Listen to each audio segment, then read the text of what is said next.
À la galerie Sophie Julien, en ce mois d'avril, on se retrouve avec Pierre-François Gauthier. Bonjour Pierre-François. Bonjour Philippe. Tu nous proposes aujourd'hui quelque chose qui n'est pas si courant en fait dans les galeries d'art, une exposition vidéo. Mais écoute, je ne sais pas vraiment vu que c'est la première fois que j'expose dans une galerie, mais il y a en effet 3 vidéos et 3 photos que j'ai fait au cours de ces 2 dernières années. Donc les 3 vidéos sont en fait dans l'idée 3 plans séquences. Donc une vidéo, un plan qui raconte une petite histoire, voilà, et laisser surtout, dans l'idée, laisser vivre l'image, le plan en lui-même, quoi. Laisser vivre les personnages. D'ailleurs, c'est ce qu'on voit bien lors d'une des vidéos où finalement, comme tu m'expliquais, enfin, je pense que tu pourrais mieux me raconter cette histoire. Quelle vidéo? Celle du dancing, appelons ça comme ça. D'accord. Mais celle du dancing, en fait, c'est le hasard, c'est un accident.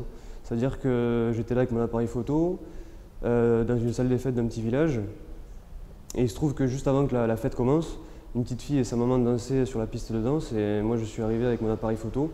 J'ai juste fait le cadre, un plan très large, donc on voit toute la salle, et on voit juste cette maman et sa petite fille qui dansent pendant 5 minutes sur Voyage Voyage de Désirless. Donc voilà, c'est un moment un peu miraculeux parce qu'on a l'impression que c'est presque chorégraphié, alors que c'est juste la réalité, quoi. Et le fait comment dire, capturer un moment de vérité comme ça, mais aussi avec un plan aussi fixe, et aussi composé, ça donne un décalage assez passionnant, je trouve, à observer, quoi.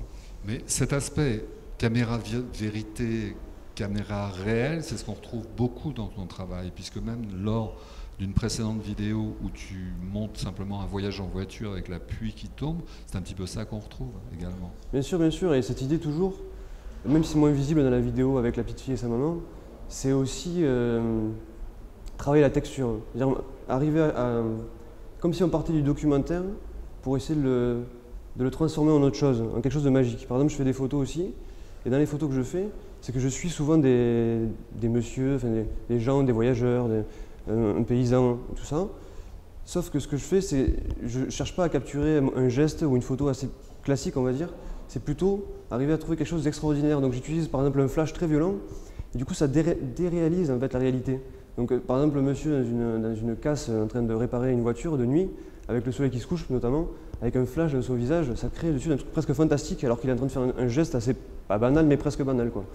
Tu transposes la réalité. C'est ça l'idée, c'est ça. Tu te crées ta réalité. Exactement. J'essaie de donner un peu du côté magique à cette réalité que je suis en train de voir. Donc j'y vais, bien sûr, je reste des journées entières pour arriver à faire une photo qui soit un peu, qui sorte du lot.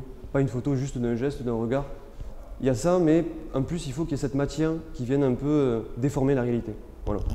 Alors, après cette exposition, maintenant, parlons un petit peu de toi et de tes projets. Mais là actuellement, je suis en train de développer un court-métrage que j'aimerais tourner en novembre 2016. Donc voilà, qui se passerait dans le sud avec des acteurs non professionnels et des acteurs professionnels aussi. Et voilà, tout est en train de se mettre en place, l'écriture, le financement, et c'est vraiment une fiction, mais qui voilà, ça va s'inspirer aussi du cinéma documentaire et aussi du pur film de genre américain. Donc c'est un mélange de plein de choses, voilà, qui va se tourner dans les alentours de Béziers. Voilà. Est-ce que ça sera artiste style années 80 ? Ça sera totalement arty années 80. Écoute, pour ces quelques instants passés en ta compagnie, merci beaucoup et puis bonne réussite pour tous tes projets. Merci beaucoup.